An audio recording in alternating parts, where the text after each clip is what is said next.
Hi, no fear, hippie hero is here, and today we are going to talk about what appears in the new update.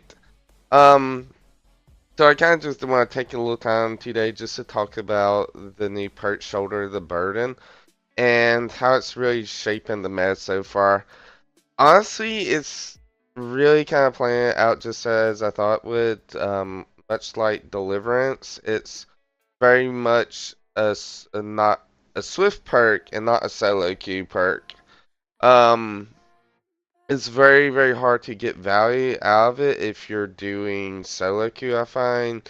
Um, you seem to get exponentially more value if you actually go about it with a plan as a part of a Swift and you work on trading off hooks, and then you use it to trade off hooks and to force the killer to, instead of tunneling somebody, they're more tempted and eager to go after somebody who may have a build that's more anti-tunnel orientated. So killers had to be a lot more mindful. I was actually playing a game the other day, and when I was playing it, I was just kind of goofing off and messing around. And I was playing like Myers because Myers recently got an update, and I was on Yamamoka Estates. I did pretty good. Like I was getting very, very good downs. But because they kept on alternating with Shoulder the Burn, two Taris had Shoulder the Burden, they prevented Michaela, who I hooked about, I think, 4 times. They prevented her from dying because of them taking different hook states. And then I would try to tunnel out the Taris, and I would get tunnels on them a little bit, and then they would vanish and run off.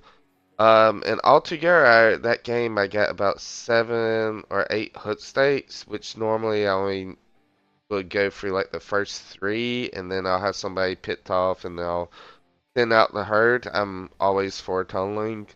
Um, but they prevented that, so it's something to watch out for, and I enjoyed. I kind of like it. Like Shoulder Burn, it's a pretty good perk. But as a killer, you have to be a lot more cautious of your hook states now because of that perk. I think it's a lot more balanced that they changed it from how it was in the PTB. The PTB, I believe, only had 20 seconds of expose, which was not very long. And with this coming alive, they gave it 40 seconds, so I think it's a much healthier state. It does encourage camping though, so I'm not a fan of parts that encourage camping. But a lot of the new parts and new changes like Shoulder the Burden and Resurgence, they both encourage camping a lot more and coming back to it sooner. So those are things to watch out for. And I just want to take some time and talk about Shoulder the Burn. So I hope everybody has a great and wonderful night, and I will see y'all in the vlog. Bye bye.